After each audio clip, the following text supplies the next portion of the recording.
In our previous video, we had been using what was called the guess and check method for factoring.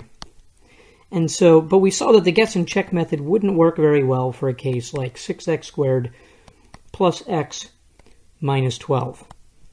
And the reason it didn't work very well is because there were two different ways to factor 6, and there were a total of, I believe, 3 ways to factor the 12.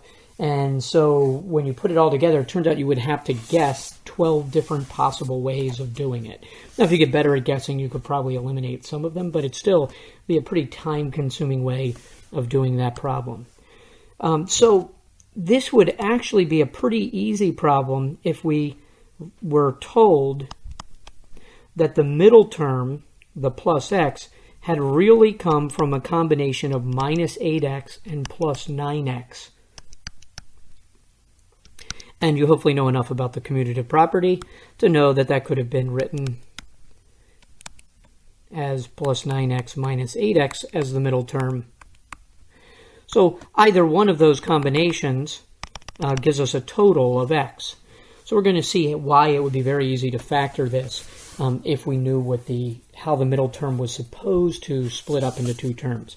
And remember that when we had a binomial times a binomial, which is what we're trying to factor into, we always get 4 terms. But the combination of the middle term actually takes away information from us. Okay, so when we look at this, what we can do is we can regroup the first 2 terms, associate them, and associate the last 2 terms. And when we do that, it will factor very nicely. What we do is we independently factor the 2 terms. So the first term would, the 6x squared and the 8x have a factor of 2 in common, and they have a factor of x in common. And when you factor 2x out of 6x squared, you're left with 3x. And when you factor 2x out of 8x, you're left with a negative 4. When you look at the second pair of terms, 9x minus 12, you hopefully see that you can factor out a 3, and what you're left with is a 3x minus 4. Notice that 3x minus 4 appears twice.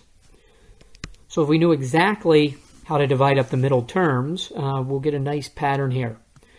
Now, if I rewrote this as 2x plus 3 times the quantity 3x minus 4, you can easily see why the line above gives us the same result. When we learned how to distribute, we would take the 2x times the 3x and the 2x times the negative 4, which is exactly what the first term above does. And then we would take the 3 times the 3x and the 3 times the negative 4, which is exactly what the second term above would do. So we've solved for the factors of 6x squared plus x minus 12. That will work. Now, if we look at the second possible way of doing it, you would have no idea to know whether it was minus 8x plus 9x or 9x minus 8x in the middle. So we have to consider both possibilities. If we regroup it as 6x squared plus 9x, now be careful here, we have minus 8x plus 12. We have to be careful because the negative sign is going to be right here, is going to be distributed to both the 8x and the 12. So let's continue onward. From the first pair of terms, we have a common factor of 3x, which would leave a 2x plus 3 when we factor out the 3x. For the second pair of terms, we have a common factor of 4, which once again leaves 2x plus 3 when we factor the 4 out of the last 2 terms. So just like before, we could say that we have the factor 3x minus 4 times the factor 2x plus 3 as a result. Now notice this is exactly the reverse order of what we had before for factors, but multiplication is commutative, so that works. So if I could somehow know how to split up the middle term, in other words, how to split up the x into 2 terms that add to x, we would be able to solve this problem relatively easily. So how do we do this? What we use is what's called the AC method. Okay. The AC method shows how to split the middle term. And once we've correctly split the middle term, we can follow the steps that we just did above in order to figure out how it factors. Now, quick reminder, not everything factors. So the AC method is good for actually two purposes. First of all, we'll show you if it will factor. If you don't get any combinations that work, you don't have to bother taking the time to factor it. But it also, if it does factor, the AC method will work. So let's continue onward. Let me clear out and start again. So if I wrote the problem over again, 6x squared plus x minus 12, and we didn't know how the middle term was supposed to factor. The AC method is called the AC method because in this case, A times C would be 6 times 12. So AC is the product of the first coefficient and the last coefficient, only worrying about their absolute values. So this comes out to be 72. Okay. Now, what we can do instead of, so 72, the beauty of the number 72 is it contains all of the factors of 6 multiplied by all of the factors of 12. So we can start to factor the product of A times C into all of the possible combinations. So 1 and 72 would work, 2 and 36, 3 and 24, 4 and 18, 6 and 12, and finally 8 and 9. Okay. Now, let's go back and consider what must be true when we factor this thing. When we factor the original expression, we know that we're going to have 2 terms times 2 terms, but what we want to consider right now are just the signs. Since the last term in the original expression has a minus sign in front of it, we know that we better have a plus and a minus, or a minus and a plus, within each of the factors that we're going to get. This means, since we have a plus and minus, we need to look at a difference.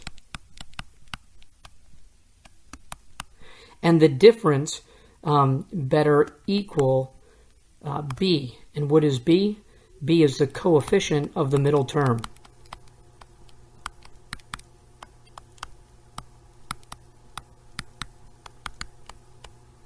So in this case, we need a b value. If we look at the original expression, it's implied that there is a difference of 1. So we need a combination of that will give us a difference of 1, and it's clear that 8 and 9 are the only pairs of factors that could give us a difference of 1. In fact, if we had right at the beginning known that we were looking for a difference of 1, we could skip down our row of factors and not have to list all of them, because 2 times 36 is clearly not going to even come close to giving us a difference of 1, so we could jump up to combinations that are in closer proximity. So 8 times 9 gives us 2 possible combinations, 9 minus 8 or 8 minus 9, and the one that we're interested in is the one that has a difference of 1, which would be the 9, the positive 9 and the negative 8. Okay. So as mentioned before, the AC method actually tells me how to split up the middle term. So the magic numbers here are 9 and 8. So this tells me that I can rewrite my original expression as 6x squared, either minus 8x plus 9x minus 12, or I can switch these two terms around. They're interchangeable. I could have plus 9x minus 8x, and we would solve it exactly like we had earlier in the video. So let's consider one more example for using this method. So let me clear out some space and write out our next example. 14x squared plus 39x plus 10. There are a couple of ways to factor 14 and a couple of ways to factor 10. So this would not be a great problem for doing trial and error or guess and check. So the AC method will be pretty nice to use in this example. So what do we do for the AC method? We consider what the product A times C would be. So 14 times 10 is 140. Now let's go back to the original expression. We know that we need to factor it into, we want to figure out what the signs will be. So we're going to have two binomials, and we want to figure out whether this is a plus minus, a plus plus, or a minus minus case. In this case, we're going to get a positive 10, so that tells us that the signs need to be the same.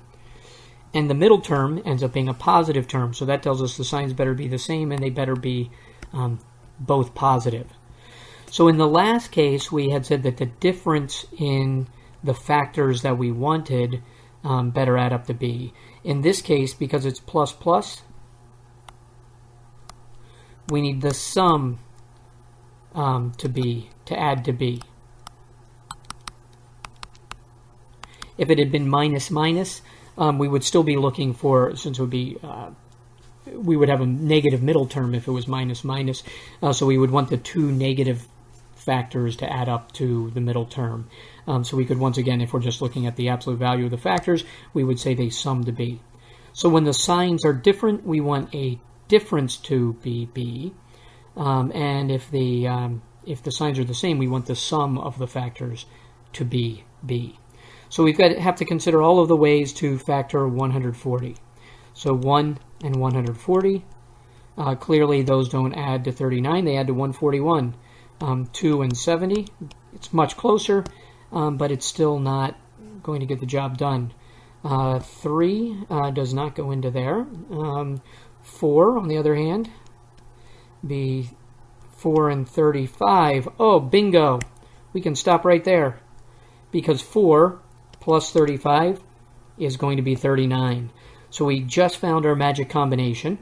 So I can rewrite the original problem as 14x squared plus 4x plus 35x plus 10.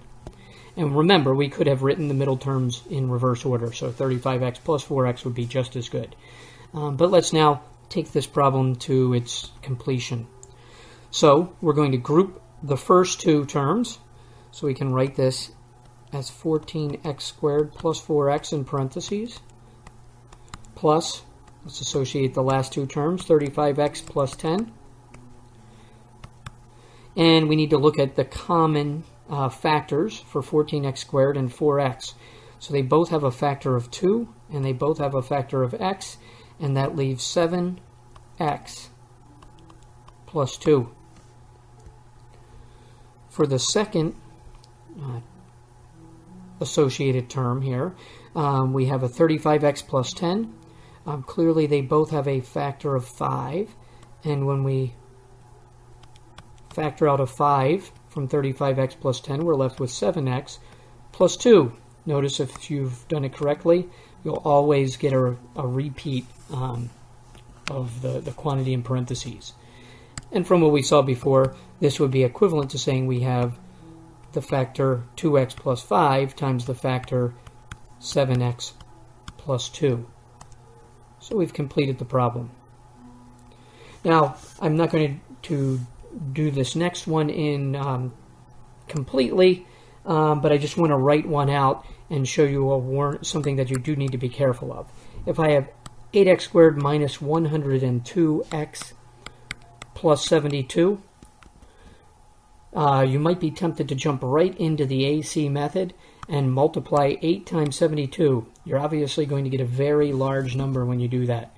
But if you were paying close attention, we have all even coefficients. And since we have all even coefficients here, we can clearly factor out a 2. So if we did that, we would have 4x squared minus 51x plus 36, all multiplied times 2. And so by first factoring out the common factor of 2, we could now apply the AC method by using 4 times 36 and factoring it. And we would, in this case, we would end up needing two terms involving subtraction, and the sum of the factors would have to be 51. So you could work through that one and figure out what the result should be.